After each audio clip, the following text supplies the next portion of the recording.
The built-in color palette effect in DaVinci Resolve is not my favorite. It's not super customizable, so I went ahead and designed my own version of the color palette. It's actually 4 different effects, and you can download these in the link in the description. Once you do and you double-click the file, it'll install into Resolve, and then you'll find it under the Generators folder under Matt McCool and then Color Palette. And so from here you can see we've got 4 different effects. Let's go ahead and just start with this very first one. And these will actually live on top of your footage on the timeline. And it works best if your footage is just a still frame, because otherwise each color swatch will kind of flicker because it's going to be sampling different colors for every single frame. So if you just click on your clip and go over here to the speed change, you can just freeze the frame like that. Now let's click on the color palette, and over here in the inspector, you can see there are a few different controls. So you can move this around, you can resize it. You can also change the number of colors and also the intensity of the lines. If you reduce it all the way, you can completely eliminate the lines. And there's also this little animation toggle. So let me go ahead and do something like 16 colors. And here's what that animation looks like. You can see each little color swatch sort of flickers on, kind of like confetti, and then they flicker back out at the end. You can also rotate this. So if you flip it upside down, it kind of just gives you, a different set of colors. Or what's also kind of useful about this is if you're doing something like, a vertical timeline, let's do something like 1350 by 1080. And maybe I'll just slide my shot over a bit like this. You can do something like 90 degrees and then push this off to one of the sides, kind of like that. And this kind of layout probably makes more sense for a social media Instagram reel or something like that. Let's go ahead and switch this back to 16 by 9. Okay, so that's the gradient palette. Now let's take a look at the circle. So the circle and the rectangle are pretty similar in terms of functionality. I'll show you what I mean in a second. So this one will just create kind of like a disc with your colors there, and you can kind of move this around like this. You can also change the size. What's interesting about this one is there are these 3 different presets. So you can choose kind of like 4 quadrants. You can do 6 or 8. And you can also change the color of the border. Or what I kind of think looks nice, if you have the alpha at 0 and you just slowly make this not quite white, but just like a little bit, mid-gray, you kind of get this like halfway transparent, lighter border effect. And this one also has an animation toggle, and here's what that looks like. So they kind of like blossom sort of like a flower. And this one is a little bit different from the gradient palette. This will actually sample your entire frame. These two, the reason they say range is because you can actually select where exactly in the frame it's getting these colors from. So there is this little drop-down menu here, but I don't really anticipate anybody using this. I think it's much easier to click on the Fusion overlay right here in this drop-down menu. And from here, you'll see this green on-screen control, and you can kind of slide this around. And if you think about it, this is like the range of the image that it's going to scan to produce these colors. So if you want to grab some of that like skin tone, something like this, you'll notice these swatches are updating in real time. And what's really interesting about the animation is it'll actually animate differently depending on the colors. So you can see if I put the playhead sort of in the middle where the transition is happening, and I move this around, you can see that those color swatches will come in at different times depending on their color. So really every time you use this effect, it'll look slightly different, which is kind of cool. And I think the circle one could be particularly useful for like highlighting a specific area. So if you wanted to kind of show off the nuances and the tones of the skin, I could just make the range only appear where the skin shows, and then just use this kind of smaller and maybe put it right next to his face here. So it's very clear that we're showing the different kind of skin tone colors. And you could also duplicate this and kind of use another one to maybe highlight a different area. So that's the circle. And again, the rectangle is very similar, except it produces a rectangle instead. And the controls are very similar, except this one, instead of having the 3 presets, you just have the same kind of slider control that we had from the gradient palette. And so you can kind of adjust how many colors you want to showcase. You can also adjust the border width, and same with the color here of the border. And here's what the animation looks like. You can see each little swatch kind of rises up at a different rate. And once again, if you use the Fusion overlay, you can kind of dial in the range, and you'll notice the animation changes depending on the color.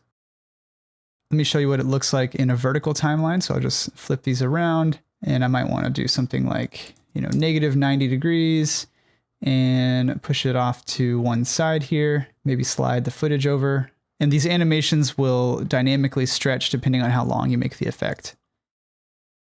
Okay, so let's go back to 16 by 9 and let's take a look at this last one here. This one's different because it does not have any ability to change the number of swatches, but in exchange, it gives you the most amount of flexibility in terms of the actual color. So instead of selecting the entire image or a range, you have 5 colors. And if you turn the Fusion overlay on, you will see 5 independent controls that you can kind of slide around and choose different areas of the frame that you want to showcase. And over here, you can change the size. You can also change the shape. So if you want to do circle, square, or kind of like a squircle somewhere in between there. You can also change the size of the individual swatches. So if you wanted to kind of create more space between them, you could make them smaller and then compensate with the normal size up here. That way they're a little more spaced out.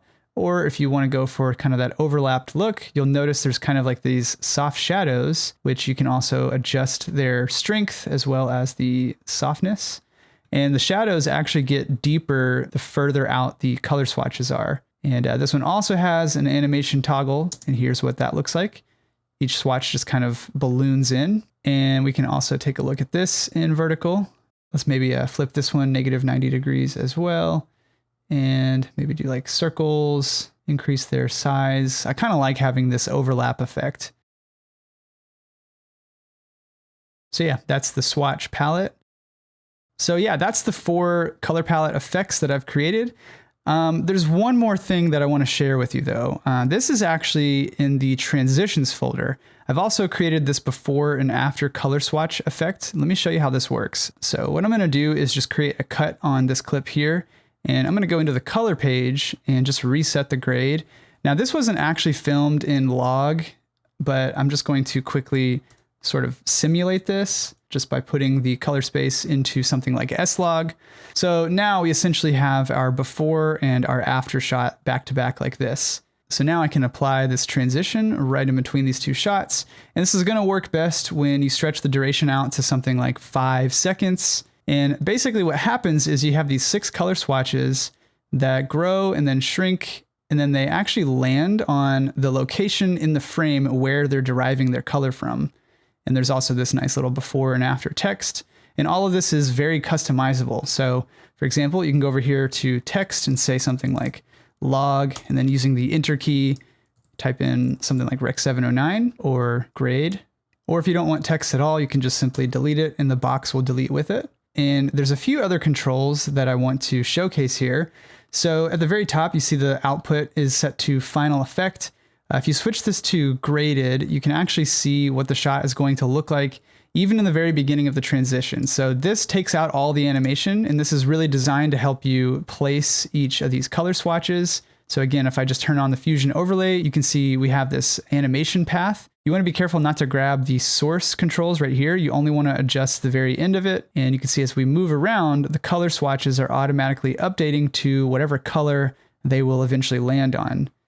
So maybe we'll make one of these a skin tone. I like where this one's at with the sky, some of those red tones in the tree. And now if we turn off the Fusion overlay and then switch back to the final effect, you can see our updated color swatches now have a new path, new colors, and they all float by and land where they're sampling those colors from.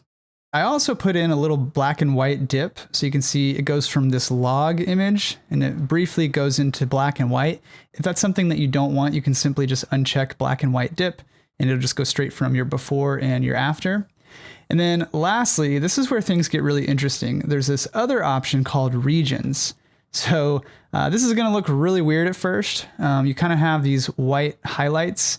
And what this is really for is the second transition type here. So instead of full screen, which is going to transition the entire frame at the same time, you can actually select regional. And what this is going to do is kind of splash the color from their actual location in the frame. So as I move around, you can see the areas that it's going to select. And just a quick tip here, you probably don't want to have something too large like this. You want to try your best to find areas in your frame that are pretty similar in size, not too small, not too large. You can also come down here to the region settings and adjust the threshold as well as the softness. I think for shots with people, it's probably going to look best with a pretty soft setting here. So we'll try to highlight that tree, maybe a part of this house, the sky. Let's see if we can find a better spot for the face, something like that. So let's turn off the fusion overlay and we're going to switch the output back to the final effect. So once that's all set up, here's the effect we have. So you can see each little swatch moves to their location, and then we have this nice little color splash that kind of happens from the point that those swatches eventually land on.